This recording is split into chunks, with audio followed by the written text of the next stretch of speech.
friends, apa kabar? Jumpa lagi di acara Kupikuy Era Graha, kulik properti kuy. Kali ini kita akan berbincang-bincang dengan salah satu top marketing Era Graha yang punya segudang prestasi dan posisi di kantor Era Graha. Siapa dia? Yuk kita langsung ketemu dia. Tonton acara ini sampai habis ya. Dan jangan lupa like, komen, subscribe, dan nyalakan lonceng notifikasinya. Yuk!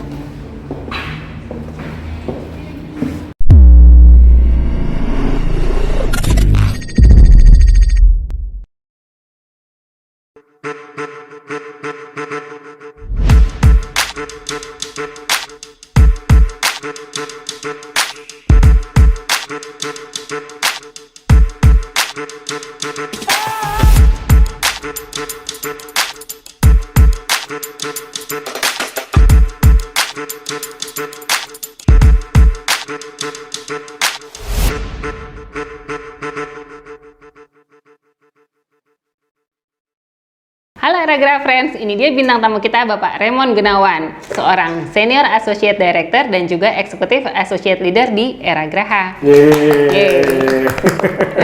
Apa kabar Pak? Luar biasa. Sehat? Sehat. Bagaimana perjalanan ke sini? Macet nggak? Perjalanan ya agak longgar dikit lah. Agak longgar dikit ya. Memang sejak pandemi terakhir Betul. ini jalanan cukup lancar ya. Tapi justru saya lihat aktivitas Bapak ini semakin padat ya, Iya, akhir-akhir ini gitu loh. Nah, sebelum kita masuk ya kegiatan Bapak yang susah loh guys, dapetin jadwal Bapak ini. Sebelum kita ngomong-ngomong masalah kegiatan Bapak di masa pandemi, kita flashback sedikit ya Pak ya. Oke, boleh. Saya pengen tahu Pak, awal karir Bapak masuk jadi agent properti ini apa? Kalau saya nggak salah ingat itu kan habis kuliah ya. Habis Iya, kuliah kan dimana iya. kita biasanya tuh pengennya tuh kerja kantoran, punya dapat gaji yang tetap gitu ya. Tapi Oke. kenapa Bapak bisa nyemplung di agent properti ini? Ya, sebenarnya nggak ada mimpi ke sana ya. Tapi ini flashbacknya agak panjang nih ya. Oke, sebenarnya waktu sebelum terjun di bisnis ini kan tahun berapa ya? 2002 kalau nggak salah ya. Itu kan sempat magang ya, magang di Era Graha. Itu pada saat itu teman saya punya mama itu temannya Bu Feni kan. Jadi beliau minta pada teman-temannya siapa yang punya anak kuliahan, kenalan kuliahan maksudnya untuk jadi part time untuk jaga open house. Jadi pada saat itu marketing di Era Graha sepertinya agak kesulitan karena kebanyakan ibu-ibu, di mana Sabtu Minggu itu mereka nggak ini kan, suka ada yang ketemu klien atau acara keluarga. Jadi nggak ada yang bisa jaga open house. Ya, dan pada saat itu akhirnya kantor mungkin melalui teman saya informasi ada nggak yang mau ikut jaga kerja lah part time. Iya, Ya udah akhirnya saya dan teman-teman, saya lupa ada berapa, berlima apa ya, itu iseng-iseng yuk kita pengen coba, pengen kayak apa sih. Ya, pada saat itu kan dari Bu Feni sendiri dan beberapa marketing senior pada saat itu mengajarkan juga untuk step-stepnya gitu loh, bagaimana jaga open house yang benar, berpenampilan yang benar, cara bicaranya. Tapi kita nggak jualan di sana Bu Budi. Iya. Jadi hanya sebenarnya kayak SPB atau SPG lah, sales promotion. Bukan ya sebagai ya kayak penerima tamu, tapi kita menginformasikan mengenai ruangan ini, ruang tamu, ruang makan, itu aja. Tapi kita nggak ada kata-kata untuk meyakinkan untuk menjual gitu. Oh, oke. Ya, jadi hanya memberi informasi aja ruangan-ruangan. Bagi-bagi brosur juga mungkin waktu itu ya? Enggak bagi-bagi brosur sih, nggak sampai ke luaran gitu sih Budi. Hanya orang yang datang aja kan gitu. Oke. Jadi ya pada saat itu saya jalanin mungkin beberapa bulan, terus pada saat itu kan kantor juga membutuhkan orang desain ya untuk brosur ya. Jadi saya pada saat itu bilang, oh saya bisa gitu loh. Padahal saya waktu itu ya bisa dikit-dikit lah. Tapi saya dengan PD-nya bilang bisa. Waktu itu kan OC-nya Bu Siska kan. Iya. Jadi saya coba desain. Ternyata pada saat desain Bu Feni mungkin suka ya. Jadi akhirnya saya bikin beberapa kali desain untuk marketing di sini gitu loh. Nah kebetulan pada saat itu saya kan dibayar uang makan, kalau nggak salah lupa ya, 15.000 apa sehari ya. Jadi 2 hari 30.000 kalau nggak salah ya, saya lupa. Terus ditambah dengan desain kalau nggak salah 25.000 apa berapa ya. Saya lumayan tuh karena dapat pendapatan dari situ, karena teman-teman yang lain kan cuman jaga open house. Tapi saya akhirnya menjalani sendiri, teman-teman yang lain pada tumbang nggak nerusin. Akhirnya saya terus beberapa bulan, saya juga lupa berapa bulan. Setelah itu kan semester berikutnya saya skripsi saya fokus di skripsi. Nah, saya nggak kepikiran lagi untuk terjun di bisnis ini ya. Yang dulu kepikiran, karena kan saya backgroundnya di manajemen informatika ya, jurusan ya, manajemen informatika atau sistem informasi ya, kalau sekarang namanya ya. Jadi pada saat sibuk skripsi ya, saya nggak memikirkan untuk menjalani bisnis ini, dan saya berusaha untuk mencari bisnis yang sesuai dengan mencari pekerjaan sesuai dengan background dari kuliah saya gitu, Budi. Gitu. Nah, terus habis skripsi lulus, nah terus coba kan seperti orang-orang yang baru lulus yang melamar kerjaan gitu loh. Jadi pada saat itu lapangan kerja untuk IT ya sebenarnya kan mulai ada, tapi nggak banyak gitu loh. Beda dengan sekarang ya. Kalau sekarang IT mungkin diperlukan sekali. Iya, betul. Dulu ada pun, tapi perlu perlu pengalaman berapa tahun, 2 tahun minimal gitu. Yang fresh graduate jalan sekali, dan akhirnya fresh graduate tuh ujung-ujungnya jadi data admin gitu loh. Dulu kalau jurusan saya kan bisa cari kerja di sistem analis atau networking atau Cisco atau apalagi programmer ya. Tapi kan saya logika saya nggak jalan tuh ya, programmer setiap saya compile tuh nggak pernah bener gitu loh. Jadi ya udah akhirnya saya ngelamar kerjaan, nggak ada yang belum diterima. Terus tiba-tiba ada senior saya nawarin, kamu mau jadi agent nggak? Agent apa? Asuransi. Oh ya udah coba deh gitu loh. Jadi nah itulah tahap awal di mana saya menemukan dunia sales dan marketing ya. Jadi sempat jalanin bisnis agent asuransi itu, tapi kita nggak ngomongin nama ya. Boleh ngomongin nama nggak? Nggak boleh.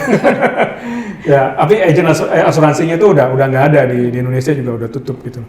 Saya jalanin waktu itu, saya jalanin 2 bulan ya maksudnya. Saya dapat customer 1, saya punya kakak ipar ya, sempat ya.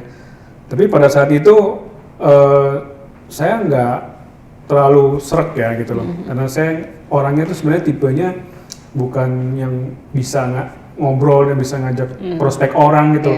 Karena pada saat itu belum PD-nya keluar ya, dan juga mungkin cara bicaranya nggak selancar sekarang, karena dulu saya orangnya kalau ketemu orang bingung dan kadang-kadang gugup jadi gagap gitu. Karena dulunya seringnya ngadepin ngobrolnya sama komputer ya Pak ya. Di chatting ya. Ya pada saat itu udah, terus saya keluar, terus saya sempat mau jadi fotografer gitu ya, freelance gitu. Tapi karena saat itu kan saya juga sempat jalanin teman-teman banyak ya di klub fotografi waktu di sekolahan. Tapi pada saat itu di sekolahan, di kuliah. Ya, tapi pada saat itu kok kayak kurang nyaman ya. Terus akhirnya saya tanya Bu Feni, Bu, boleh nggak saya jadi agent gitu? Ya, boleh aja, ya udah. Akhirnya saya training, meskipun sebenarnya di awal orang tua saya, khususnya mama saya ya, itu sepertinya kurang setuju dengan pekerjaan ini, karena pekerjaan ini kan tidak digaji, terus harus harus keluar modal dulu. Dimana saat itu juga saya modal juga minjem sama orang tua ya, ya untuk operasional ya, kayak mau kendaraan, terus makan kan saya juga masih minta kan. Saat itu ya pengen coba aja dari pengalaman gitu loh. Terus ayah saya bilang, ya udah coba aja kalau menurut kamu benar kan. Ya udah saya coba. Selama jalanin sebulan 2 bulan saya masih bingung mau ngapain. 3 bulan kalau nggak salah ya, 3 bulan saya dapat walk-in ya. Saya dapat walk-in, ada orang cari tanah, datang gitu loh, cari tanah untuk workshop.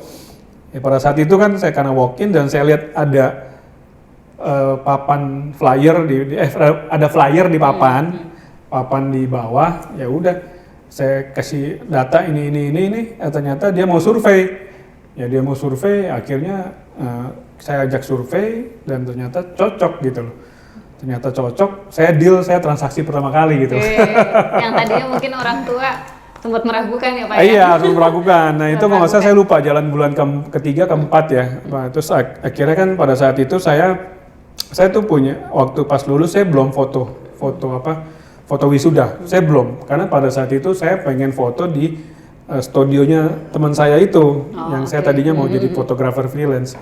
Lalu saya bilang sama orang tua saya bahwa saya mau foto gitu loh. Dari uang dari komisi ini saya dapatkan, saya kasih orang tua dan juga sebagian saya buat foto wisuda gitu loh. Oke. Mantap. Ya.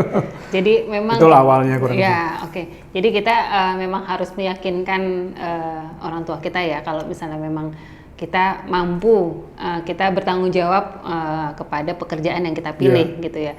Nah, tentunya kan itu prosesnya cukup panjang juga ya Pak, sampai tapi saya lihat sih Bapak sangat tekun sekali di pekerjaan ini.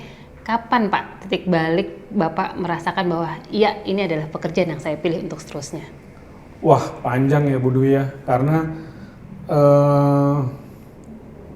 saya tuh banyak merasakan ini ya, di awal tuh karena kurang yakin ya, terus kurang pede, dan juga lingkungan mengatakan bahwa ngapain sih kamu anak kuliahan lulus, kenapa nggak kerja di kantoran? Ya khususnya dulu awalnya mungkin mama saya kurang mendukung karena ini kan bukan pekerjaan yang bisa mendapatkan gaji rutin gitu loh. Umur berapa ya Pak waktu itu Pak?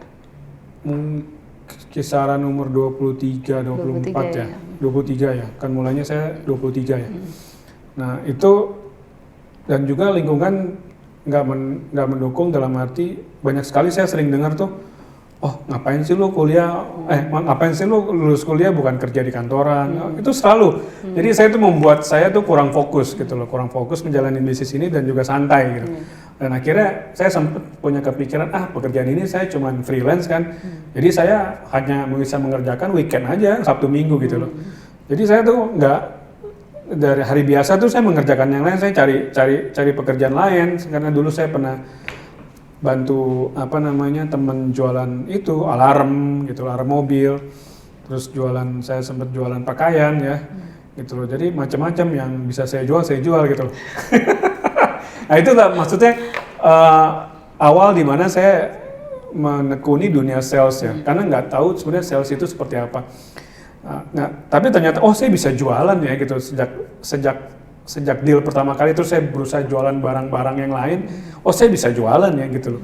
Ya akhirnya dari situ Bu Dwi saya banyak mempelajari mendengarkan. Waktu itu ada Smart FM atau Pas FM tuh ada Pak Andri Wongso, terus ada lagi Tommy Syawira. Itu saya terus kalau ada mereka seminar gratis saya datang. Jadi saya belajar, saya beli bukunya gitu loh. Jadi pada saat itu saya berusaha pengen mengupgrade saya punya knowledge gitu loh. Nah tapi perjalanan itu memang membuat saya karena nggak yakin itu. Jadi pada saat 2003, 2004, 2005 itu saya mendapatkan situasi di mana kayaknya ini kok sesuatu yang membuat kehidupan saya seperti bergetar gitu, dalam arti karena pada saat itu papa saya kan sakit ya, divonis terus untuk kena jantung ya, jadi penyumbatan. Jadi saya merasa kayak wah gitu loh, saya kayak dikejut listrik gitu, dimana karena saya anak laki satu-satunya, terus papa saya juga sakit. Meskipun nggak dirawat ya, maksudnya sakit dalam arti kan bukan yang dirawat di rumah sakit. Seakan-akan saya nggak menghadapi kenyataan bahwa karena papa saya sakit, papa saya nggak bisa bekerja, dan saya harus menjadi tulang punggung keluarga gitu loh. Itu tulang punggung keluarga. Dan karena kenapa? Karena adik saya masih kuliah saat itu gitu. Pada saat itu saya nggak ada siap menghadapi kenyataan itu, nggak siap sama sekali gitu. Jadi sejak 2005, terus 2006 tuh saya hampa sekali, pekerjaan nggak serius, nggak fokus, terus seakan-akan tuh masih nggak terima dengan keadaan gitu loh. Sampai pada saat suatu titik di mana saya tuh sama sekali nggak melakukan apa-apa, nggak ada transaksi, terus nggak mendapatkan apa-apa. Jadi saya tuh sampai nggak ada duitnya, itu saya malah kebanyakan di rumah gitu loh, Bu Dwi. Jadi suatu ketika saya di rumah gitu ya, di rumah tuh saya lihat ini bener ini, di rumah itu saya lihat di rumahnya saya habis mandi, bengong gitu ya, kayak orang stres, tapi bukan stres ya, bengong dalam arti ngapain gitu ya, ngapain lagi gitu. Jadi pada saat itu saya melihat semut, Bu Dwi. Semut itu, iya semut itu semut bako, semut hitam ya. Di samping itu jalan beriringan gitu. Terus saya iseng gitu, dia masuk ke lubang, saya tutup dong lubang itu, tutup iseng gitu. Oh, temennya datang, terus berusaha membuka lubang itu gitu kan. Terus ada yang semut lain tuh mencari jalan gitu, mencari jalan lain gitu. Saya iseng, saya tutup lagi, dia cari jalan. Terus jadi gini, loh, saya pikir ya, loh, kok semut aja bisa berusaha ya, cari jalan gitu. Terus, kenapa saya nggak manusia gitu ya, yang lebih pinter dari semut, yang punya akal, kenapa nggak nyari jalan? Ya kan, semua itu pasti ada jalan keluar. Karena saat itu saya juga sempat, karena situasi itu saya sempat menyalahkan yang Maha Kuasa juga. Kesannya ini dunia nggak adil ya. Tapi pada saat lihat semut, wah, harusnya sebagai manusia saya sendiri pribadi harusnya bisa mencari jalan, bisa berusaha dong. Ya saat itu saya coba cari cara, terus pergumulan cukup lama tuh akhirnya saya 2006 kalau nggak salah saya tuh sempet ya, saya lupa tuh 2006 saya sempat menghadap Bu Feni, saya bilang, Bu Feni, saya pengen berubah gitu. Terus saya masuk ruangan Bu Feni yang di kita kantor lama itu, tepat sekali kata Bu Feni, saya pengen mengharapkan kamu berubah. Saya ingat kata-kata Bu Feni, karena Bu Feni bilang, kamu bisa seperti Paulus gitu loh. Karena Paulus itu salah satu top 3 besar di era Indonesia ya. Kamu bisa gitu loh, dan kamu harus yakin kamu bisa. Ya Bu, saya mau berubah. Apa aja yang saya harus berubah, saya pengen sekali itu terjadi gitu loh. Ya kalau nggak salah saat itu ada training acceleration kalau nggak salah di mana. Oh ya udah kamu training aja acceleration gitu loh, ikut aja. Nanti masalah biaya nanti dipotong aja dari kalau kamu transaksi gitu loh. Ya udah sejak saat itu saya coba mengikuti training itu, mencoba mencari cara itu dengan saya juga coba pinjam sana sini tuh Bu Dwi, pinjam saudara untuk biaya operasional gitu. Jadi ya udah saya coba jalanin, terus ternyata 2007 saya coba merubah saya punya mindset ya bahwa saya coba jalanin bisnis ini gitu loh, dari pelan-pelan, terus meskipun belum ada hasil 2007. Karena waktu 2006 tuh saya ingat Bu Feni, pada saat saya menghadap Bu Feni, dia kan melihat saya punya prestasi. Kamu dari setahun ini cuman mendapatkan pendapatan 25 juta. Bayangin kalau 25 juta kamu bagi 12, itu kan sebulannya cuma 2 jutaan kan. Dan kamu udah menjalani bisnis ini 3 tahun ya, maksudnya 3 tahun. Terus kalau 3 tahun, fresh graduate aja, itu gaji pertama 2,5, harusnya dengan 3 tahun, gaji kamu tuh udah bisa kurang lebih sekitar ya 3 kalinya ya. Pada saat itu, ya saya berusaha terus, sampai 2008 ya belum ada achieve, tapi saya udah mulai ada peningkatan. Saya mulai memperbaiki cara kerja saya coba belajar, saya coba secara nggak otomatis saya kan suka berteman dengan teman-teman di era, saya coba bergaul dengan teman-teman, saya coba belajar dari mereka. Nah 2009 saya kalau nggak salah achieve junior MRC kalau nggak salah. Apa 2010 ya? Saya lupa tuh, 2009 kalau saya yang pergi ke Bali tuh. Ke Bali, saya ingat sama Pak Naryo waktu itu, saya sekamar itu. Jadi, nah itulah saya mulai di saat itu kok seneng juga ya gitu ya. Kita achieve terus dapat reward jalan-jalan gitu loh. Nah itu sempat di sana juga kenalan beberapa teman era, ketemu. Nah terus dari situ saya mulai bekerja lagi, capai target lagi 2010 kalau nggak salah 2010 itu MRC-nya ke Hong Kong ya. Nah dari situ wah saya ternyata bisa achieve ya gitu loh. Ternyata saya bisa loh gitu loh. Dan nah saat itu saya ingin menunjukkan kepada orang tua saya bahwa oh saya bisa gitu loh. Saya bisa dan saya bisa pola pikir saya berubah. Jadi gimana caranya saya bisa mendapatkan hasil dan saya ingin membuat bangga orang tua saya. Itu makanya dari situ sejak 2010 waktu saya ke Hong Kong itu saya punya paspor pertama kali tuh. Saya bangga banget gitu. Gimana punya paspor tuh bangga. Terus saya 2010 saya memutuskan karena 2011 kalau nggak salah ke Beijing ya. Nah, saya memutuskan bahwa saya harus bisa 2011 itu mengajak orang tua saya ke Beijing. Jadi pada saat itu puji Tuhan ya dan saya mulai memperbaiki hubungan saya juga dengan Tuhan. Jadi saat itu saya achieve, kalau nggak salah saya lupa jadi MRC ya.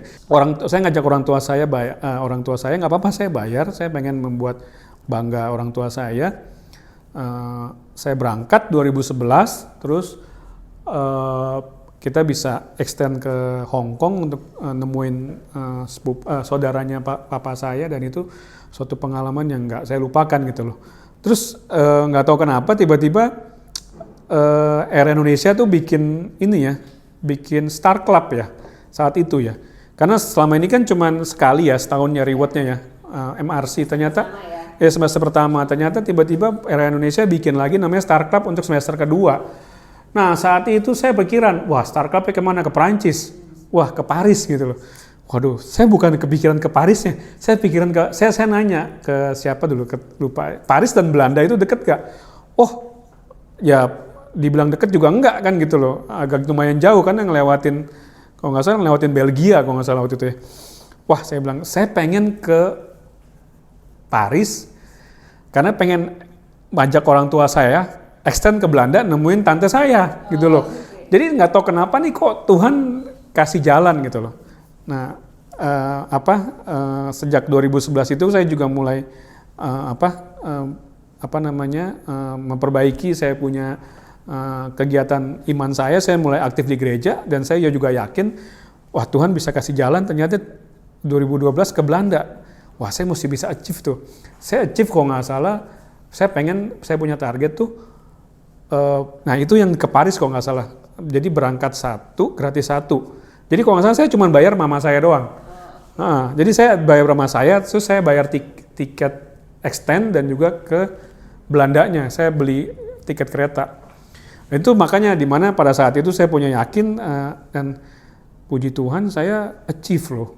Saya achieve pada saat itu saya bisa ngajak mama papa saya ke Paris terus extend ke Belanda dan itu saya benar-benar bahwa wah ini kalau saya bisa maksudnya kalau saya bisa achieve berarti saya bisa achieve lebih lagi kan.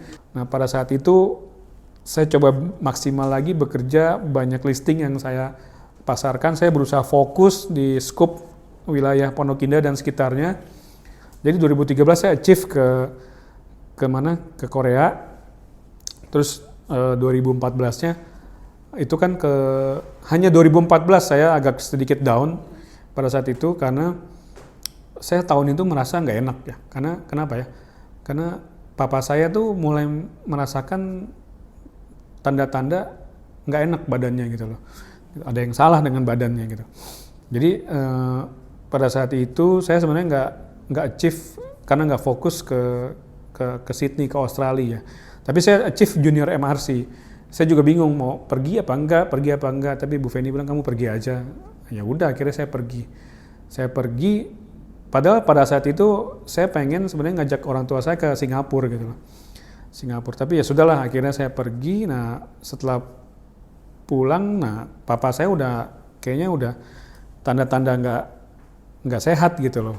Ya sampai akhir tahun itu, tapi papa saya tuh tipe orang yang nggak mau memperlihatkan bahwa tuh dia kelihatan sakit, tapi dia nggak mau memperlihatkan, nggak mau membuat anaknya worry gitu, takut. Nah yang ternyata pada saat 2014 kita acara, biasanya kalau akhir tahun kita ngumpul di Bandung ya, di Cimahi. Nah itu saya punya feeling udah nggak enak.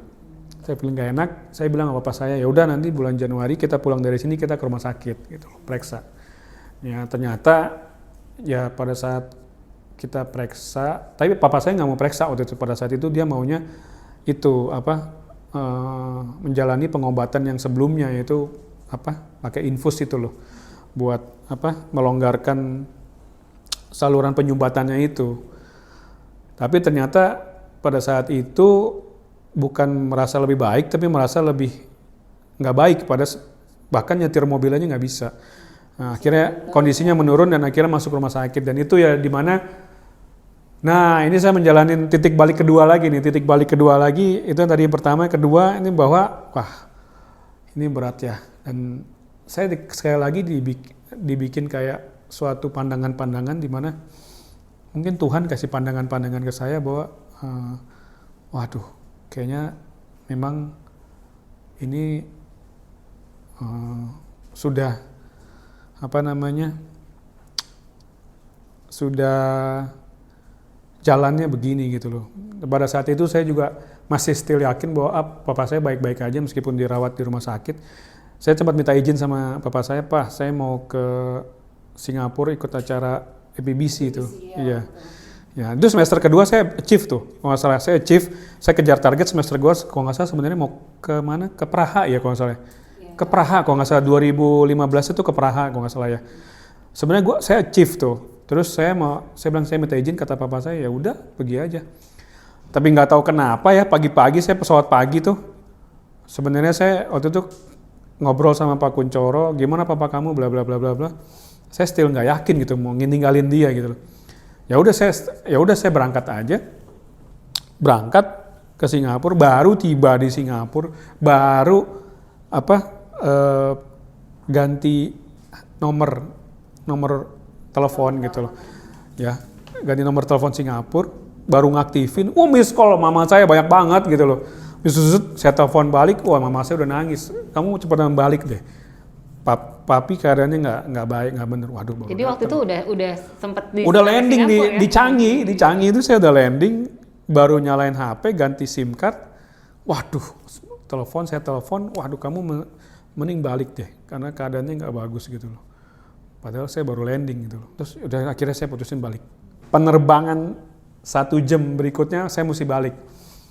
Paling lama 1 jam saya bilang. Oh ada nih pesawatnya, ternyata ditukar bisa dan saya bisa. Akhirnya saya coba usahain, saya balik. Ternyata saya nyampe di Jakarta kalau nggak salah jam 10 kalau nggak salah, jam 10 ya Pak, jam pagi juga deh, belum terlalu siang. Saya langsung meluncur ke rumah sakit, udah ada mama saya nangis segala macam ya. Saya bilang kenapa? Ya papa saya ada pendarahan gitu loh. Ya, jadi udah diperiksa tapi kayaknya harus di endoskopi. Nah di sana nggak ada endoskopi gitu, dan mau cari dokter ginjal di situ nggak ada kan. Kayak di rumah sakit harapan kita kan adanya dokter jantung. Harus nunggu berapa lama gitu loh, ya nunggu jadwalnya gitu loh. Tapi kok seakan-akan di sana malah jadi nggak membaik gitu loh. Saya nggak tahu, karena mungkin papa saya nggak mau saya ninggalin kali ya. Akhirnya saya balik. Terus saya bilang bahwa saya bergumul lagi tuh, saya tanya sana sini cari informasi gimana. Terus ada satu klien saya yang saya anggap sebagai koko angkat saya gitu loh. Saya diskusi, ya udah kamu pindahin aja ke rumah sakit Medistra gitu loh. Kan sana lebih baik, penanganannya lebih baik, dan juga dokternya apa aja ada gitu loh. Saya nggak mikir kata dulu. Ya udah tolong deh bantuin. Akhirnya koko angkat saya bantuin tuh dapat tempat. Sebenarnya tempat itu susah kan. Belum tentu ada gitu loh ruangan gitu. Dicariin pokoknya ada. Akhirnya saat itu juga saya pindahin, saya kesel dengan karena nggak ada penanganan baik, saya pindahin papa saya pakai ambulan gitu loh. Akhirnya dirawat di sana ada kali hampir sebulan ya. Jadi memang kayaknya sepertinya Tuhan berkata lain ya. Jadi tapi benar sih, ini banyak mujizat pada saat beliau sakit ya. Jadi saya nggak mikirin biaya, saya udah mikir bahwa pokoknya saya kasih yang terbaik. Bisa dibilang tuh uang yang saya dapatkan semuanya saya pakai buat pengobatan tanpa pokoknya saya nggak mikir lah. Saya kasih yang terbaik sampai, tapi nggak tahu ya bodoh ya. Saat itu tuh closing ada aja transaksi. Saya ingat ada 2-3 kali transaksi pada saat itu dan uang itu ada aja gitu. Dan Bu Feni juga sempat bantu ya, thank you banget Bu Feni. Terus juga dan sampai tuh saya sebenarnya kaget gitu loh. Saya nggak tahu tuh di rumah sakit itu kan kita harus kasih deposit ya 25 juta ya. Saya ingat saya baru masukin deposit 25 juta hari Jumat. Hari Sabtunya mau endoskopi. Terus hari Sabtunya mama saya bilang uangnya nggak cukup buat endoskopi. Hah? Saya bilang kan saya baru masukin dari Jumat gitu loh. Iya, katanya endoskopi biayanya sekian. Waduh, saya bilang ya udahlah, lakukan aja endoskopi. Ya uang nanti saya ke rumah sakit saya tambahin gitu loh. Dan itu gila bener. Bisa 2 hari sekali 25 juta, Budi bayangin nggak ada asuransi ya. Waduh tuh habis-habisan banget sampai uang tuh kayak nggak ada apa-apanya gitu loh. Baru ngisi 2 hari, habis tuh ngisi lagi. Aduh, kalau bisa jangan sakit ya. Gak, gue tuh ngerasain banget tuh, aduh gila bener. Jadi pada saat itu, tapi emang Tuhan itu baik ya, kasih ada beberapa closing tercukupi. Jadi ya sampai pada akhirnya ternyata, ya kalau gue mau kesaksian sih sebenarnya tuh mujizat Tuhan dalam keadaan, kan papa saya sejak pindah itu terus anfal lagi, dia nggak sadar kan. Jadi selama hampir sebulan, hampir 3 minggu lah nggak sadar gitu. Sampai kita tuh di awal tuh udah yakin pengen sembuh. Kamu tuh bener-bener ya, kalau orang sakit tuh pergumulan banget ya. Selain yang sakit, kita mesti jagain yang sakit, kita mesti jaga kesehatan. Kita merasa minggu pertama pengen sembuh, minggu kedua kok tadinya pengen sembuh 100%, tapi minggu kedua kok kayaknya menurun ya. Tapi merasa pengen harus tetap sembuh gitu. Terus mungkin minggu kedua 70%, minggu ketiga makin turun lagi. Kayak punya tuh kita ngerasa, wah kayaknya udah sulit gitu loh. Bayangin setiap ketemu dokter bilangnya, aduh, begitu. Gimana gue tuh dokter ngomong, dok gimana ini? Sulit. Gimana nggak down gitu loh. Lo gila, ketemu dokter sulit. Saya bilang sulit, gimana caranya? Agak sulit. Begitu doang dokter. Bayangin gila, gue kayak apa ya? Kayak itu tadinya udah pengen sembuh, tiba-tiba down sampai 50% gitu, down gitu loh. Sampai kayak gue nggak menerima kenyataan ini gitu. Sampai kan papa saya itu kan di apa namanya? Yang dimasukin oksigen tuh apa? Apa sih yang dimasukin oksigen itu di mulutnya itu kan? Ventilator. Selain membuat luka kan di sininya, terus juga nggak baik kan sebenarnya kan untuk paru-parunya. Jadi kebiasaan paru-parunya jadi nyaman, dia nggak mau berusaha napas kan. Dan itu saya sampai mempertahankan itu sampai minggu ketiga itu, sampai banyak beberapa saudara-saudara yang datang itu merasa gue sampai dijudge kayak anak durhaka gitu. Gila ngejudge seperti itu, gue bilang, hah gila lu, gue itu pengen papa saya tuh sembuh, tapi kok gue dijudge kayak gitu loh. Saudara-saudara merasa udah lu ngapain sih gitu loh kan. Tapi kan gue nggak bisa terima, karena kita kan sebagai anak kan harus berusaha yang iya, kita kan gue bilang nggak bisa terima. Mungkin. Gue sampai bilang kalau Tuhan memang pengen ambil papa saya, ambil dengan caranya, bukan dengan perbuatan manusia, dalam arti mengangkat ventilatornya kan. Mungkin dalam istilah medikal mungkin papa saya hidupnya mungkin 40% kali gitu. Gue di saat itu gue marah sekali sama keluarga besar ya, bukan keluarga gue, keluarga besar.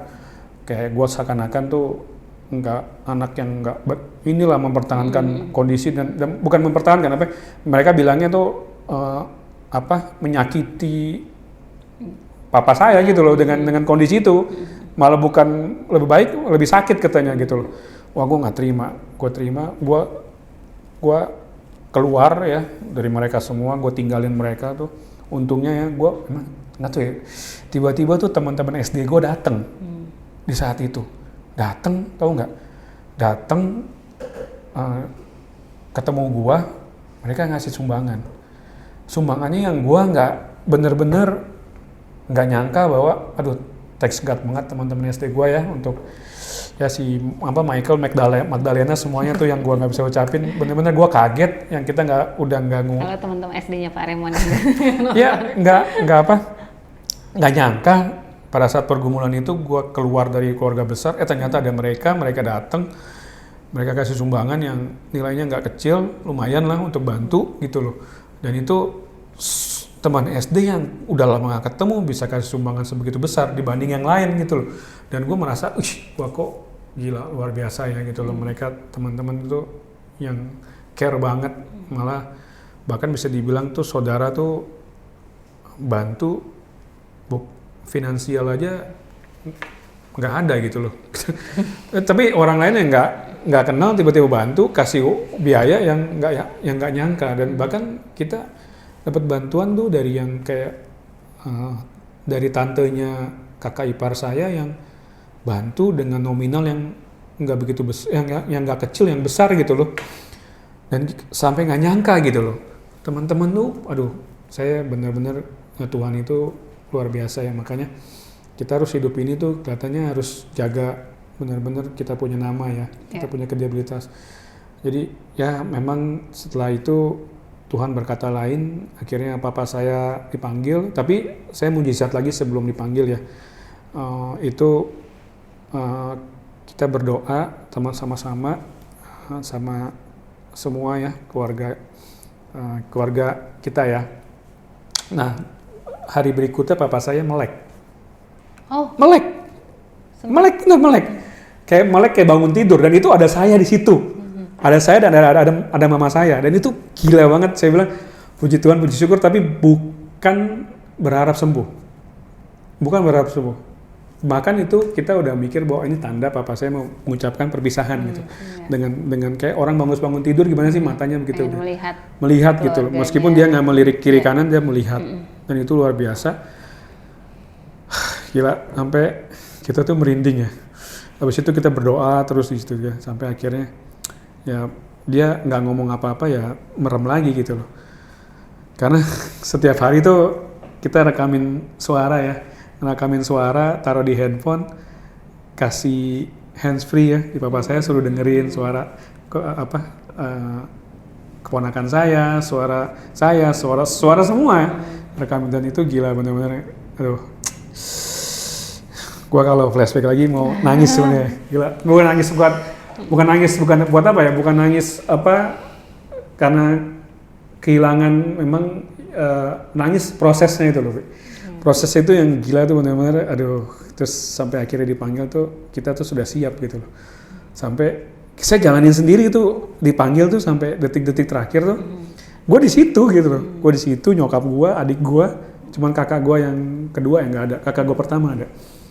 Sampai kakak adik, aduh, ya bener-bener lah. Tapi ya memang Tuhan udah kasih yang terbaik ya. Jadi yang memang begitulah, memang harus dijalanin, dan akhirnya memang beliau meninggal dengan tenang. Dan itu yang gua tuh sampai sekarang, waduh, luar biasa perjalanannya, prosesnya, nggak nyangka lah. Tapi ini bentar, gua kalau mau nangis, tapi ini bukan bener-bener ya. Gua bener cerita ini bener-bener gila deh. Terus nah saat itu tuh titik balik gue kedua, titik balik kedua, dan sebenarnya ada dua sebenarnya yang pengen. Sebenarnya tuh papa saya tuh, gue tuh ada niat dulu tuh ngajak papa ke Singapura sama ke Israel, ke Yerusalem. Itu sampai sekarang yang nggak kesampaian. Even pun menyok sama mama gue ya. Jadi ya, tapi akhirnya sejak saat itu, sesudah itu saya niat sama mama saya, udahlah, saya tetap pergi ke Singapura. Saya lupa di tahun 2015 itu saya sempat niatin pergi ke Singapura. Karena saya udah beli tiket, Wi. Itu saya udah beli tiket 3 sebenarnya. Dan 2 itu hangus. Lu hangus kan, nggak bisa diganti. Akhirnya gue niatin sih pergi sama nyokap, sampai akhirnya gue ajak kakak gue yang pertama untuk menggantikan bokap untuk pergi. Kita jalan-jalan untuk istilahnya ya seakan-akan tuh dia ada gitu. Gue sampai nggak nyangka sampai di rumah tuh sampai 2 tahun lah. 2 tahun itu merasa bapak gue tuh masih ada dan dia lagi pergi gitu loh. Mungkin biasa kan kita kalau di rumah tuh papa lagi nginep di Cimahi di Bandung tuh udah biasa gitu loh. Tapi kita merasa even kadang gue tuh pulang ke rumah ya. Gue tuh pulang ke rumah tuh ada meja ya, meja bulat gitu ya, ada kursi. Papa di situ kali ya. Papa di situ duduk. Dan gue sampai kadang gue kalau pulang kan agak malam ya, kerja tuh gue bilang kadang kenapa Pi belum tidur gitu. Belum nih, nggak enak deh. Gue kadang-kadang ngeliat pulang ke rumah ngeliat kayak masih ada gitu. Gue bahkan nanya gitu. Kok belum tidur? Kok belum tidur? Oh seakan-akan. Oh iya sorry. Gue kayak gitu sendiri. Gue ngomong sendiri gitu. Gue sampai berapa kali tuh? Sampai akhirnya ya setahun 2 tahun tuh 2015 ya. 2015 gue bilang gue pengen achieve lebih baik lagi supaya membuat bangga papa saya. Gue jadi mau nangis gue. Enggak apa nangis. Ya benar. Sampai meluapkan. Gak kata ini di luar dari ini ya. Kayaknya mungkin terlalu banyak ya cerita saya pribadinya ya, tapi 2016 saya ingin membuat bangga papa saya tuh bahwa saya pengen achieve lebih baik lagi gitu loh. Jadi kalau nggak salah 2016 itu ke San Francisco ya, JMRC ya. Kalau nggak salah ya, saya lupa ya. Star Club ya. Saya lupa ya pokoknya. Habis itu terus saya akhirnya berangkat sama mama saya. Terus dan 2016 saya kan achieve puji Tuhan puji syukur saya achieve. Sebenarnya saya pengen lebih baik, tapi pada saat itu saya bisa achieve top 3 besar ya. Top 3 besar. Iya itu benar. Ya. Nah ini juara pertama. Juara pertama secondary market 2016 ya. Yeah. 2016 tuh ya. Ya, top juara pertama secondary market. Akhirnya saya bisa mengalahkan Bu Lisa Koncoro, mohon maaf. Yaitu Bu Lisa mentor saya. Saya anggap juga Ibu Lisa tuh kayak orang tua saya juga di era ya bisa juara pertama dan saya juara 3 di seluruh overall era Indonesia. Nah, ini juara 3-nya ini di era Indonesia. Jadi saya pengen hadiahkan itu untuk papa saya sebenarnya gitu loh. Jadi akhirnya saya bisa achieve lebih baik gitu loh. Pastinya papa bangga lah. Iya apa gitu lihat loh. dari sana. Dan itulah setelah itu memang saya ada beberapa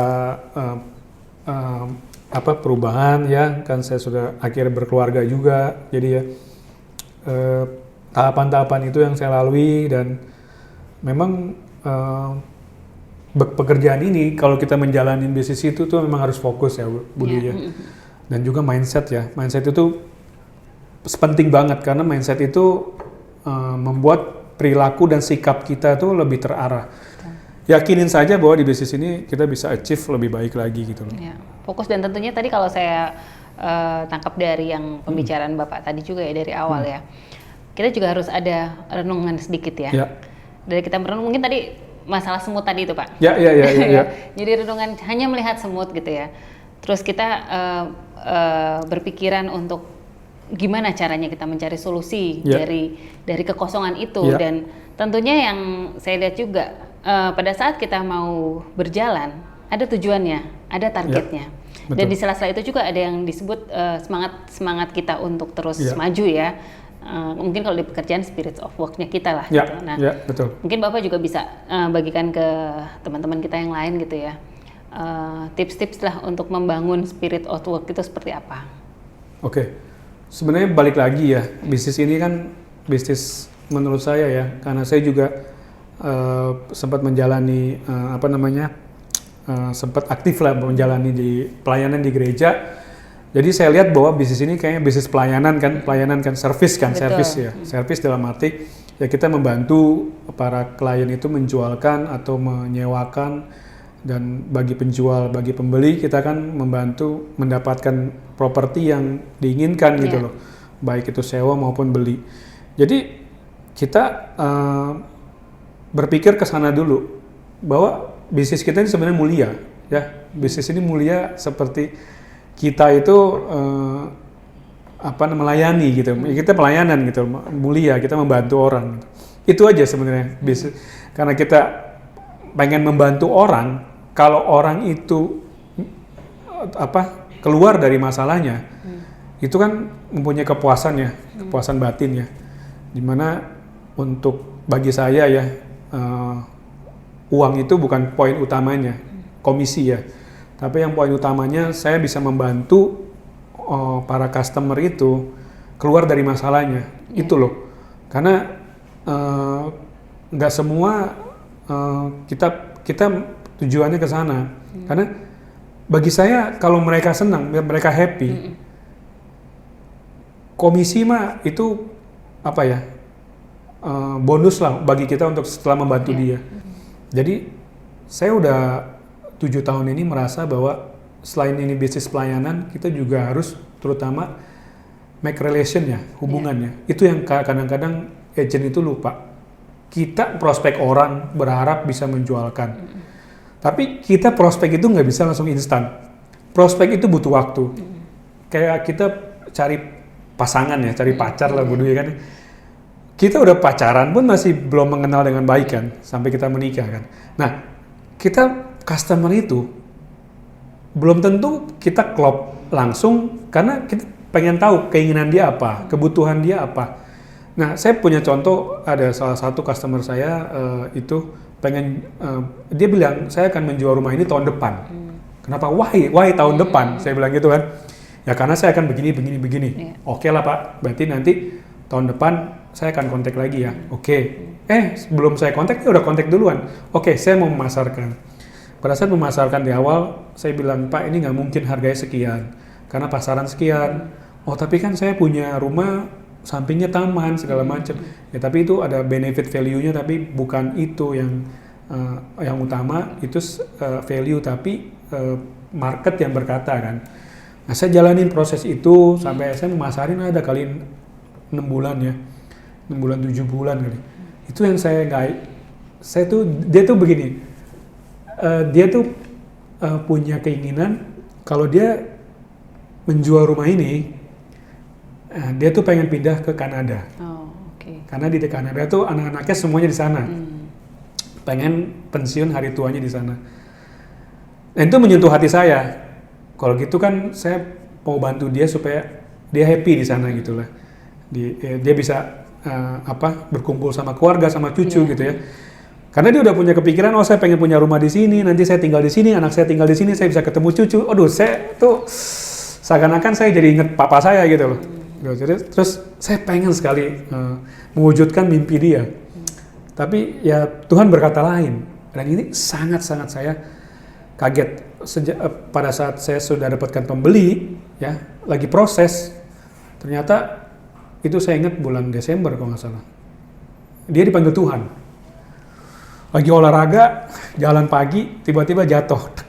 Jatuh bukan karena kesandung, karena kayak sepertinya sih mungkin ada masalah di jantung. Gitu. Dan itu yang saya bilang, waduh, saya bilang, kayak sedih gitu. Sedihnya apa ya? Sedih selain dia sedih itu meninggal.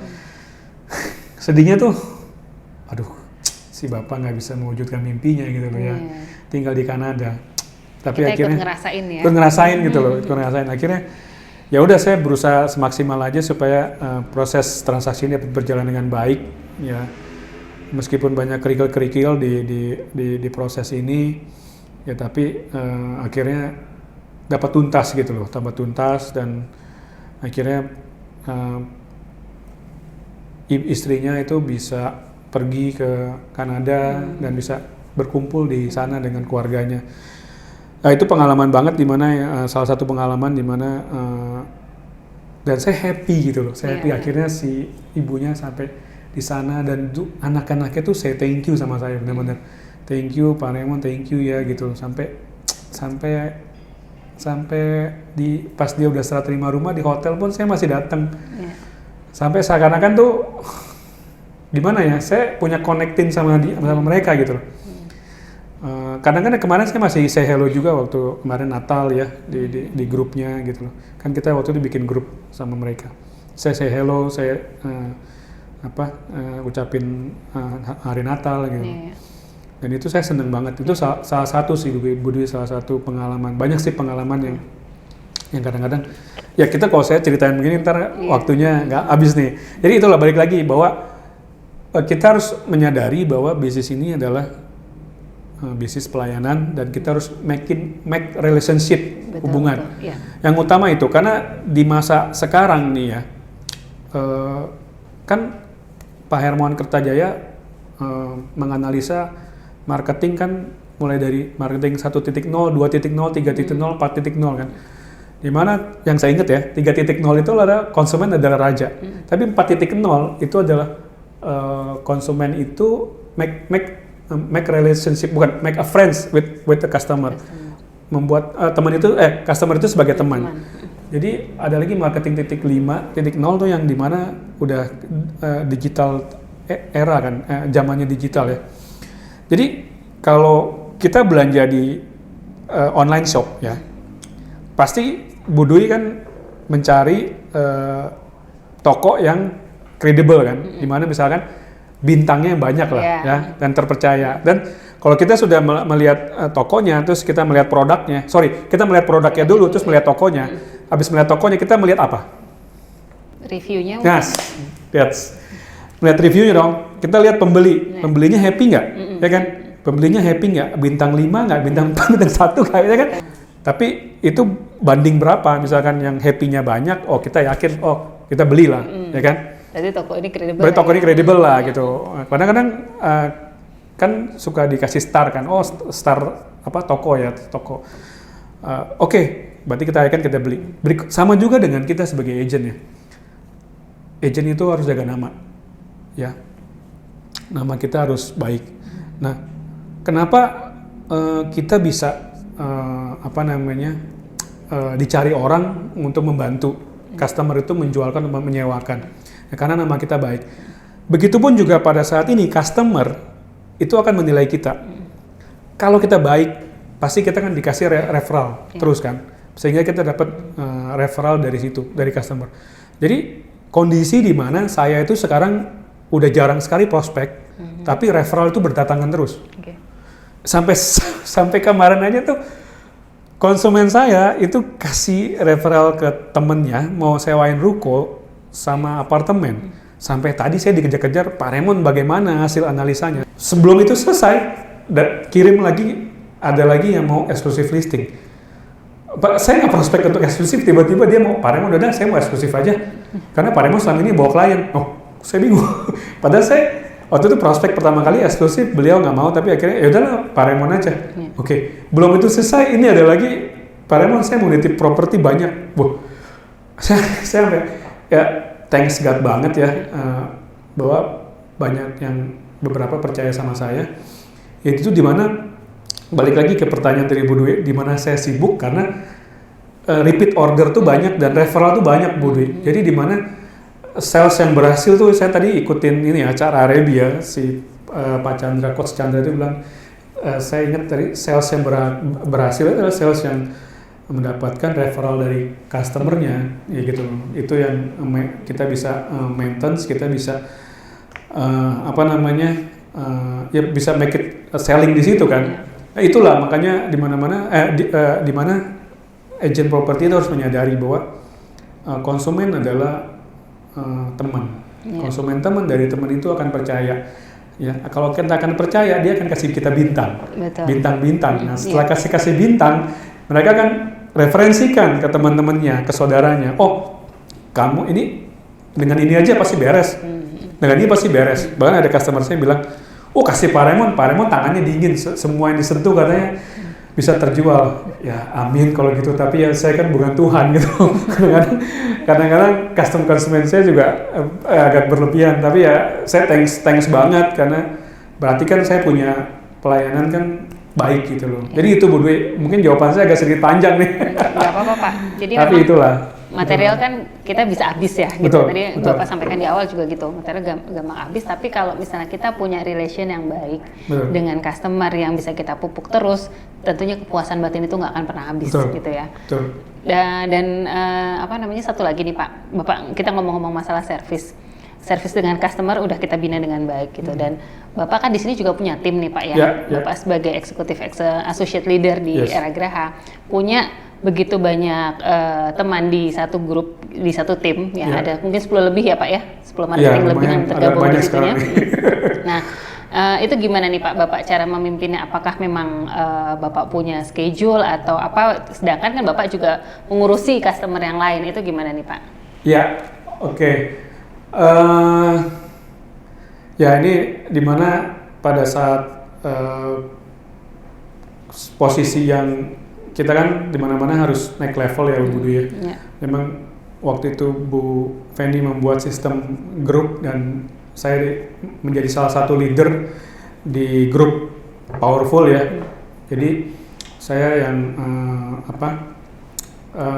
memang sebenarnya kita harus bisa bagi waktu dan bagi perasaan itu sih. Iya, sebenarnya gitu ya. Jadi challenge-nya banyak banget. Jadi dalam arti bukan challenge-nya negatif ya, dalam arti bagaimana bagi waktu dan memberikan perhatian gitu. Karena kalau mereka Waktu dan perhatian kayak Rimar ya lagunya ya. ya, karena saya anggap tim saya itu ya sebagai selain ya tim juga sebagai teman-teman ya, teman-teman di mana yang teman-teman ini kita bisa sukses bersama gitu loh. Karena saya bukan melihat mereka itu sebagai misalkan anak buah atau sebagai bawahan saya, enggak. Saya merasa mereka itu teman-teman di mana yang sama sebenarnya levelnya, tapi saya membantu mereka untuk memimpin untuk ke arah yang lebih baik gitu loh. Karena kan teamwork ya Pak. Teamwork gitu loh. Jadi di mana sebenarnya sih mau nggak mau kita harus bagi waktu ya, bagi waktu karena memang saat ini sih memang pikiran itu benar-benar ya saya menganggap bahwa ya ini teman, jadi ya apapun itu mereka ada japri ke saya, ada pertanyaan atau apa ya sebisa dan secepat mungkin saya balas ya saya balas, tapi kalau saya nggak balas pasti akan saya telepon atau nantinya saya akan balas gitu loh. Jadi saya memang udah bikinin beberapa jadwal di mana Senin itu kan kita ketemu untuk meeting gitu loh. Tapi kalau misalkan selain Senin, kalau ada apa problem apa segala macam, japri, WA atau telepon saya akan terima gitu loh. Jadi ya itu saya udah buatin jadwal, saya udah terbuka untuk konsultasi ya. Jadi saya juga bikinin program dan nah itulah saya udah waktu itu mikir program apa yang yang bisa mereka jalankan, di mana saya juga bisa memonitoring ya. Karena sebenarnya actionnya yang penting kan di bisnis ini, karena kita punya misalkan kita sudah menjalani bisnis ini tapi kita nggak yakin, nggak fokus, itu membuat action kita berkurang kan. Nah saya bikin program di mana pengumpulan poin untuk action yang mereka lakukan. Ya kalau mereka nggak melakukan pekerjaan kegiatan marketing dan sales, berarti kan mereka nggak ada poin yang dapat. Mereka nggak ada action. Nah itulah kalau misalkan mereka nggak ada action pun buat apa kan di sini gitu loh. Karena nggak ada hasilnya juga, percuma gitu loh. Dan saya kadang-kadang mau mendorong, memberikan semangat, tapi kalau dalam dirinya tidak mau ada perubahan ya susah juga gitu loh. Betul. Ya saya mau sampai kapan, tapi memang gitu. Saya sebenarnya kasihan, cuman di luar dari kasihan itu sebenarnya yang diri mereka sendiri yang harus berubah gitu. Diri mereka sendiri. Nah, makanya itu saya dengan sistem monitoring supaya mereka itu juga bisa melakukan pekerjaannya maksimal di bisnis ini gitu loh. Begitu sih Bu Dwi. Oke, kalau dari kantor sendiri ada sistem supportnya nggak Pak untuk mendukung ya kerja Bapak pribadi maupun dengan tim juga? Oh, ada. Kalau kantor kan juga bikinin program dan reward ya untuk itu ya. Jamaah dan juga ada admin yang membantu gitu loh. Jadi pasti dong itu di backup untuk itu, dimana supaya pekerjaan kita juga bisa dibagi lah gitu loh, nggak semuanya saya yang handle. Jadi itu penting juga buat tim juga tuh penting sih Bu Dwi gitu loh. Oke, kemudian balik lagi nih Pak, mungkin pertanyaan yang mendekati yang terakhir lah ya gitu ya. Kita tadi udah ngobrol cukup banyak juga. Di masa pandemi ini kan tentunya kan kita tadi harus putar otak ya, harus cari solusi gimana caranya kita tetap bisa berkarya, bekerja, membantu. Tadi kan Bapak kan tujuan utamanya adalah membantu para customer-nya untuk bisa memenuhi kebutuhan yang mereka inginkan gitu ya. Nah, banyaknya kan kita sekarang udah, tadi Bapak bilang juga kita ke era digital gitu ya, semua apa-apa serba digital marketing gitu. Saya lihat juga Bapak sudah banyak sekali nih Pak, ada YouTube-nya, kemudian iklan di Instagram gitu ya, kemudian bikin video-video juga gitu ya. Jadi teman-teman ya bisa dilihat juga di channelnya Pak Raymond ya, channel YouTube-nya apa Pak? Boleh disampaikan mungkin? Raymond Property ya, sama dengan Instagram saya. Nah, Instagramnya? Raymond Property juga ya. Dilihat-lihat di situ bagus banget Pak Raymond bikin videonya, udah macem-macem promosi ya diciptakan di situ juga. Nah, apa tuh Pak? Kira-kira Bapak ada punya referensi apa untuk video-video itu, atau lihat dari video-video yang lainnya mungkin bisa disampaikan juga ke teman-teman nih Pak? Ya, saya ini menjalanin perubahan ya dari sejak saya waktu masuk 2003 itu, dimana pada saat itu kita masih beriklan ya di koran ya. Terus sampai dimana ternyata saya sudah masuk Instagram itu sebenarnya 2014 Bu Dwi. Saya 2017 udah ada yang iklan properti, tapi saya nggak yakin ini menjadi suatu yang booming gitu. Karena saat itu media sosial adalah media di mana kita memposting, kita punya sosial bukan sosialita ya kegiatan kita lah yang pengen dilihat orang, activity kan, dimana mulai dari era zamannya Facebook, terus Instagram, terus dulu Twitter kan, ada Twitter, tapi kan nggak seheboh Facebook dan Instagram. Saya nggak yakin gitu, tapi pada saat 2017 ada yang posting tuh kok feelingnya kayaknya bisa nih. Cuman saya juga berusaha posting, tapi saya nggak berusaha maksimal, karena pada saat itu kan Instagram hanya posting, dilihat aja, belum ada video kan pada saat itu, cuma gambar-gambar doang. Tapi pada saat perjalannya waktu ternyata Instagram juga membuat suatu perubahan-perubahan, bisa posting video, sampai pada akhirnya bisa posting video pendek kayak Reels ya. Dulu sebenarnya ada IGTV, ada video pendek, ada Reels. Nah di situ ternyata membuat perubahan besar gitu di dalam bisnis, apalagi pada saat kita pandemik itu transformasi ke digital itu begitu pesat. Dimana ya saya bersyukur juga sebenarnya saya ini mungkin salah satu orang yang punya kreativitas gitu loh. Kalau kreativitas itu otak kiri ya? Otak kiri ya. Nah, karena otak kanan saya nggak jalan kan, logika saya nggak jalan, bener. dulu di kampus suruh compile programmernya nggak jalan-jalan. Terus sebenarnya saya punya kreativitas gitu loh. Dari dulu saya tuh udah kelihatan bahwa saya bisa kreatif. Nah, saya melihat referensi dari yang lain gitu Budi. Jadi even pun YouTube itu sebenarnya saya pengen jalanin tahun 2017 atau 2016 saya udah bilang ke waktu itu ke Pak Darmadi, saya bilang Pak, ini kita harus sebenarnya arahnya udah ke video gitu loh. Nah saat itu saya udah mulai masuk ke YouTube, tapi memang nggak maksimal ya, karena belum menekuni gitu. Tapi pada saat pandemik ini perubahan transformasi begitu cepat dan saya harus adaptasi begitu cepat. Jadi pada saat begitu cepat saya adaptasi, saya harus berpikir bahwa kan ini arahnya ke digital, berarti saya mesti banyak berusaha ke arah sana gitu. Karena perubahan ini pola konsumen juga berubah dalam mencari properti, maka saya harus mengikuti. Contoh kayak ini bukan media sosial ya. Sebenarnya pada saat tahun 2011 atau 2012 tuh, pada zaman portal properti baru buka. Katanya kan portal properti akan menggantikan koran, tapi nggak juga. Koran masih efektif, tapi sebenarnya yang sekarang tuh media sosial yang menggantikan koran kan. Gitu kan. Jadi bayangin 2011 aja saya udah iklan di internet loh, yang lain belum. Saya tuh member pertama kali rumah.com dan rumah 123 sebenarnya. Berarti ini Iya, rumah 1, 2, 3 saya harus duluan. kasih penghargaan ke Pak Raymond. Saya duluan, makanya bener.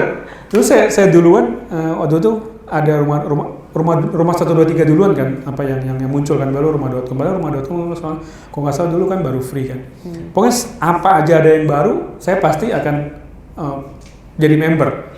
Ada beberapa portal-portal yang baru, saya langsung ikutin member gitu. Jadi pada saat media sosial juga, apa ada yang baru, Instagram ini, saya berusaha maksimal untuk menekuni supaya bisa mendapatkan hasil gitu. Dan karena saya termasuk ada kreativitas di dalam otak saya, jadi saya berpikir apa sih yang bagus, apa sih yang iklan yang mengena di konsumen gitu. Ya itulah saya akhirnya melihat referensi-referensi dari agen-agen properti di luar, saya mengamati, dan akhirnya saya berusaha untuk maksimalkan itu gitu loh. Dan saya lagi banyak memang postingan di Instagram khususnya untuk beriklan, karena dari Instagram saya banyak konsumen. Saya banyak konsumen, paling banyak tuh yang titip listing, gitu loh.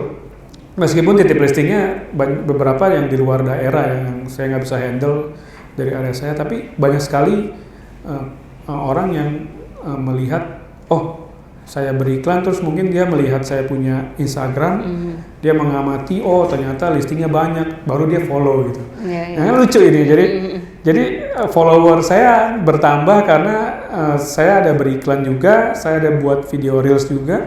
Jadi bagi mereka yang melihat, oh saya interaktif nih, saya punya Instagram. Jadi saya punya Instagram emang agak sedikit berbeda dengan yang lain, karena saya pengen mencirikan ciri khas saya tuh seperti ini gitu loh. Digital ini khususnya begitu cepat dan begitu banyak perubahan dan kreativitas yang dituntut untuk membuat sesuatu yang berbeda terus gitu loh, Budi. Dan konsisten. Dan konsisten itu loh yang sulitnya di situ kan, konsisten. Kalau kita nggak konsisten susah juga gitu. Oke. Gitu. Ya, mantap sekali Pak jawabannya. Oh, kalau pandemik datang kan waktu itu pas tahun 2020 ya? Iya. Yaitu bulan Maret ya kita waktu itu. Maret kan, itu kan nggak nyangka kan menghadapi situasi yang nggak jelas kan. Karena waktu itu seperti kita tuh kayak apa ya? Kayak seperti nggak bisa ngapa-ngapain gitu loh. Jadi pada saat itu juga gue waktu itu kan ada transaksi kan. Transaksi itu sampai udah mau udah mau AJB malah. Ternyata ditolak KPR-nya kan. Bukan ditolak ya, sudah di-approve tapi KPR-nya di review ulang. Iya, di review ulang. Terus jadi ditolak kan. Kan kita juga seperti menghadapi situasi yang nggak jelas gitu loh di saat itu ya. Ya pada saat itu ya gue karena orangnya positif, jadi gue think positif aja. Terus lagi pula banyak yang kayak Pak Darmadi kasih ide apa ya gitu loh. Nah, saya lihat juga dari era Singapura ternyata bikin suatu event acara Zoom dan era Indonesia juga membuat Zoom kan, jadi membuat kepercayaan diri lagi mulai gitu loh. Karena pada saat itu sebenarnya kita agak sedikit down ya, karena down nggak bisa ngapa-ngapain, terus di rumah nggak bisa dapat duit, ya nggak bisa prospek, nggak bisa jualan, nggak bisa apa, jadi serba susah waktu itu. Tapi itu kan hanya berjalan sampai 2 bulanan ya, waktu itu Maret, April, Mei ya. Karena Mei itu kan orang sudah mulai berani keluar, terus PSBB juga nggak terlalu ketat. Itu Juni kalau nggak salah dibuka ya. Juni itu banyak sekali. Akhirnya kita banyak sekali untuk prospek klien, banyak keluar, banyak listing gitu loh. Jadi setelah Juni itu baru ada beberapa kegiatan yang bisa dilakukan lagi, negosiasi, dan akhirnya ada transaksi juga gitu loh. Nah itu yang membuat akhirnya kan kita punya kepercayaan diri kan meningkat juga dan juga tetap berusaha lah intinya kan gitu, tetap berusaha. Nah memang keadaan ini belum jelas ya sampai akhirnya kita tuh sampai tahun kedua 2021 juga pandemik belum berakhir. Nah tapi kita sudah mulai mengetahui bahwa ternyata kita harus tetap protokol kesehatan, kita harus tetap pakai masker gitu. Ya menjadi hal yang sudah biasa ya, sudah biasa. Nah, tapi pada saat kita semester pertama Januari Juni ya berusaha maksimal, tapi ternyata tiba-tiba pertengahan tahun itu mulai lagi meningkat lagi. Itu yang membuat wah ini kali ini kayaknya lebih serem nih. Karena penularannya cepet kan. Gila lu lewat aja kayak udah nular gitu loh. Ini kayaknya seakan-akan di pikiran tuh penyakitnya lebih hebat gitu loh. Itu sempet tuh. Gue malah lebih takut yang itu. Yang itu zaman Delta ya? Iya, yang Delta itu gue kayaknya lebih takut gitu. Karena kayak was-was gitu loh. Kayak seakan-akan itu kita lewat aja bisa nular. Terus apalagi semobil, apalagi di dalam ruangan. Jadi pikirannya tuh kayak takut, semuanya takut gitu loh. Nah itu yang membuat sempet down juga tuh karena tapi balik lagi karena gue orangnya positif, ya gue tetap aja waspada gitu, tetap waspada. Tapi gini ya, gue tuh selama ini punya pikiran tuh kalau gue berpikir sesuatu itu kadang bisa terjadi, gitu. Misalkan gini, kan kita tahu ya bahwa alam semesta ini kan ada punya namanya gaya tarik menarik ya kan? Dimana pada saat kita memikirkan sesuatu, kalau kita pikirkan terus menerus, nah sesuatu itu akan mengikat dan akan datang kan kepada kita kan. Kalau kita memikirkan yang sesuatu yang positif, misalkan saya ingin punya rumah di sini, misalkan di Pondok Indah, nah gaya tarik menarik itu akan terus dipikiran. Kalau kita pikirin terus, bisa sesuatu akan terjadi gitu loh kan. Betul. Nah pada saat itu juga gue tuh punya pikiran sepintas tuh, waduh kayak gue bakalan kena gitu loh. Terus tapi gue tetap prokes kan, gue nggak kemana-mana, paling juga keluar gitu loh. Nah pada saat itu orang disuruh vaksin. Nah, gue nggak mau vaksin karena gue nunggu vaksin yang lebih mujarab kan, bukan lebih mujarab, yang lebih ampuh gitu loh. Karena waktu itu pas pertama kali Sinovac kan, Sinovac cuman 50% kan. Terus ada lagi AZ ya, AZ tuh? AstraZeneca. Tapi kok pada saat orang disuntik vaksin AstraZeneca, kok pada ada yang demam, ada yang malah jadi kejangkit, malah segala macam kan. Wah takut kan. Mau katanya teman-teman bilang Pfizer aja, nunggu Pfizer sampai bulan apa tuh, Oktober kalau nggak salah kan. Ya ternyata orang bulan Juni Juli aja sudah begitu banyak yang kena kan. Nah pikirannya waduh apa nih, coba cari lagi, ternyata ada Sinovac kan. Sinovac, coba nih, tapi Sinovac itu kan termasuk vaksin gotong royong. Nah, dosisnya lebih tinggi daripada Sinovac. Ya udahlah gue pakai ini aja kan, suntik vaksin ini aja. Itu juga berbayar kan, terus pakai perusahaannya klien lah, daftar gitu loh, Ternyata pada saat disuntik bukannya itu malah hari kelima gue kena.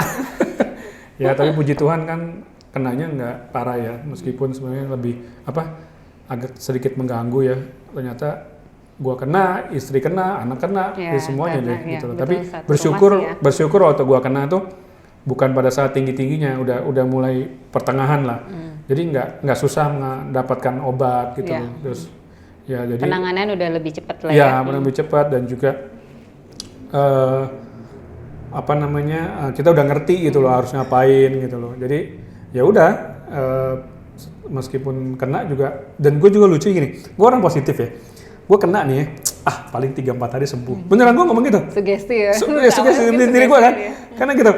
Kan gue udah baca, gue demam hari pertama, hari kedua nggak demam kan, hari ketiga nggak mungkin, masa penciuman gue hilang, terus rasa hilang, gue pede aja gitu. Hari itu kan gue kena demam itu kan hari Jumat, hari Sabtu gue PCR terus positif, hari gue isoman, terus Minggu masih santai-santai, terus nggak ada gejalanya, cuman ini doang, tenggorokan nggak enak gitu loh. Terus waktu itu nggak pilek cuman nggak parah. Iya. Terus hari Senin, ini mah paling hari Rabu sembuh gitu. Hari Rabu sembuh. Udah gitu hari Selasa gue pindah kan. Kok gue nggak bisa nyium ya? Berarti udah berapa hari baru nggak bisa nyium? Iya, gue nggak bisa nyium ya. Okay. Terus gue penasaran dong. Gue makan kok rasanya nggak begitu kerasa ya. Nah kan hari Rabu terus istri gue demam kan. Terus gue balik lagi ke rumah. Terus gue nyium wangi kok nggak kecium ya. Cuma nyium itu kan orang-orang bilang minyak kayu putih kan. Iya. Bener kayu putih kecium. Tapi yang lain gue nggak kecium gitu loh. Wah, gue bilang berarti ini penyakit harus mengikuti tahapan itu ya. Sampai hari keberapa ya? Itu hari seminggu setelahnya gue udah ya masih tuh hari seminggu ketemu minggu lagi kalau nggak salah udah mulai mendingan ya. Cuman gua nih nggak bisa batuk. Jadi tenggorokan gua tuh kalau batuk tuh kayak ketahan. Jadi kalau kita batuk kayak orang bengek kayak gitu loh. Nggak benar, ini mungkin di gua doang kali. Orang mah batuk-batuk ya orang kena. Tapi gua nggak bisa batuk, nggak bisa keluar. Dan akhirnya gua tanya dokter kan minum ini aja gitu loh, ini gue minumin terus padahal sebenarnya di dalam obatnya itu di kotak obatnya dia bilang kalau gejala batuk kan atau apa, tapi gue akhirnya karena pengen cepet sembuh ya pengen bisa enak gitu tenggorokannya gue minum terus gitu loh, padahal obatnya itu keras juga tuh yang gue kasih lo. Tapi akhirnya ya setelah 10 hari udah mendingan gitu, terus ya udahlah bisa kemana-mana gitu. Tapi ada nggak yang dilakukan pada saat isoman di rumah itu ya? Ada nggak? Tetap ada kegiatan nggak? Misalnya bikin iklan atau apa gitu? Oh ada, jadi waktu itu kan tetap ya beriklan, ya daripada bengong kan, akhirnya gue coba perbaiki iklan-iklan di portal gitu loh. Terus iklan-iklan di waktu itu belum terlalu aktif banget di Instagram ya, cuman udah mulai, tapi ya coba di inilah ngisi waktu lah untuk itulah. Meskipun waktu itu nggak terlalu banyak klien yang mau lihat properti kan, karena mungkin suasananya juga nggak ada yang berani kan. Jadi ya, bersyukur juga tapi hampir sebulan itu nggak salah ya kejadian itu ya. Baru pertengahan Agustus mungkin lebih. Nah itu kalau nggak salah ada transaksi gua apa ya pertengahan Agustus itu. Jadi udah mendingan lah gitu loh. Memang ya tetap kegiatan-kegiatan follow up sih, tetap negosiasi pada saat itu, tapi tetap banyak iklan sih waktu itu sih. Biarin aja, bukan biarin tetap aja dilakukan promosinya pada saat itu gitu. Nah untuk listing-listing sendiri yang Bapak handle kan cukup banyak pastinya ya. Nah pada saat itu gimana tuh Pak ngelolanya tuh? Ya itu karena agak susah tadi itu ya? Iya jadi agak susah, dan juga akhirnya saya mulai perbaiki lagi ini listing yang mana. Nah, jadi ada waktu kan untuk itu kan.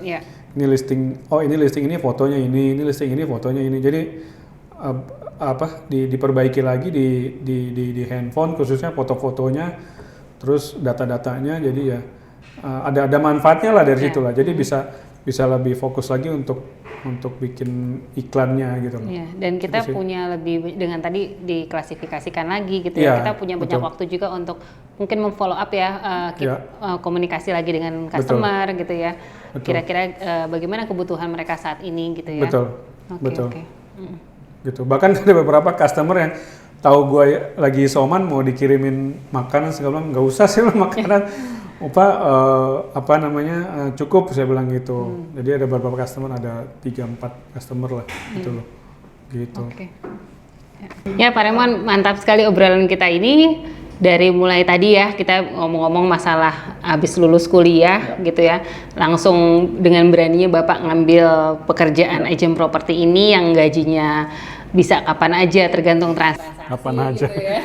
Terus juga waktu memilih pekerjaan ini orang tua sempat meragukan gitu ya, sampai akhirnya Bapak bisa menunjukkan ke orang tua bahwa ya saya bisa di bisnis ini, bisa maju, bisa menghasilkan, dan bahkan bisa membanggakan kedua orang tua Bapak gitu ya. Betul. Nah, sebenarnya apa nih Pak? Mungkin bisa share ke teman-teman yang mau bergabung di tim Era Graha sebagai agent properti. keunggulan dari bisnis ini sendiri? Keunggulan di bisnis ini menurut saya ya, karena saya punya prinsip sampai sekarang itu bisnis ini adalah bisnis pelayanan atau servis ya, melayani konsumen kita. Jadi sebenarnya kita pekerjaan yang mulia gitu loh, membantu orang gitu loh.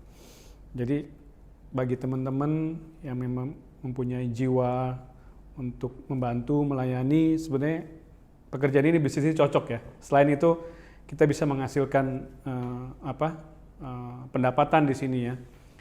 Tapi yang dibutuhkan adalah, yang utama menurut saya itu adalah kita harus bisa menjalin hubungan. Ya bukan menjalin hubungan dengan sesama, dalam arti bukan hanya dengan orang dekat ya, tapi dengan orang luar. Karena pekerjaan kita sebenarnya berhubungan dengan sosial. Ya, sosial adalah kita harus mempunyai hubungan, menjalin hubungan, membuat networking atau jaringan gitu loh. Jadi menjalin hubungan bukan menjalin hubungan dalam arti yang hanya ingin mendapatkan sesuatu dari hubungan itu, benefit dari itu, tapi enggak. Menjalin hubungan adalah tulus ya. Karena make it relationship itu butuh waktu, butuh proses. Jadi kalau bisa dibilang keunggulan apa, sebenarnya ya kalau keunggulan hasilnya adalah pendapatan atau komisi. Tapi di dalam bisnis ini saya menyadari bahwa selain saya bertumbuh dalam iman, karena hampir semua ya, mau agama apapun yang menjalani bisnis ini, itu imannya bertumbuh dan mempunyai keyakinan yang lebih mendalam kepada Yang Maha Kuasa. Ya. Terus yang kedua, selain kita bertumbuh dalam iman, kita bertumbuh dalam social networking kita. Ya. Kita punya teman, kita punya relasi lebih luas, ya. Dan juga yang ketiga, kita bertumbuh dalam knowledge, ya, atau kita punya pengetahuan. Jadi kita punya skill. Yang keempat mungkin bertumbuh dalam skill.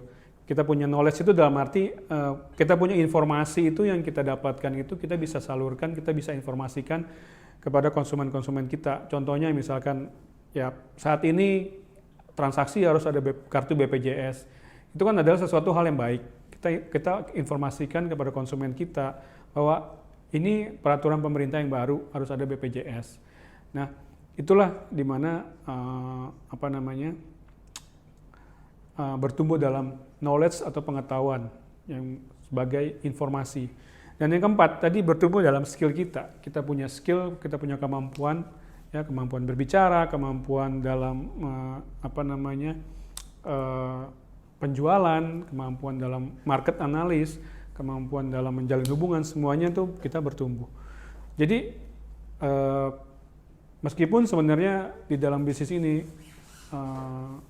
banyak proses yang kita lalui, tapi kalau kita mau belajar, ya pasti semua itu akan kita dapatkan gitu loh. Setuju Pak? Iya. Jadi sebenarnya lebih dari nggak selalu ujung-ujungnya, kalau menurut saya nggak selalu ujung-ujungnya dapat komisi ya. Komisi besar kecil saya jalanin ya, meskipun saya cuma dapat sewa pun yang nilainya nggak seberapa, tapi saya jalanin dengan happy. Ya karena saya tulus membantu konsumen kan gitu loh. Itu yang di sini tuh rasanya hati senang kalau semua itu berjalan dengan baik gitu Bu Dwi. Ya, betul. Oke, Pak Raymond, thank you banget sudah hadir di sini, sudah join di acara podcast kita dan sharing pengalaman yang luar biasa. Super Pak. Ya, terima kasih juga Bu Dwi dikasih kesempatan kali ini di acara Kupiku ini untuk bisa sharing ya, semoga dapat bermanfaat dan memberikan inspirasi bagi teman-teman yang menjalankan bisnis ini maupun bisnis lainnya. Oke, ya juga terutama buat teman-teman yang mau join di Era Graha, caranya gampang, hubungin di nomor ini dan tonton terus, like, comment, and subscribe acara Kupikuy Era Graha. Kulik properti kuy. Salam sehat ya Pak Raymond ya. Salam sehat ya. Minum dulu saya duluan ya.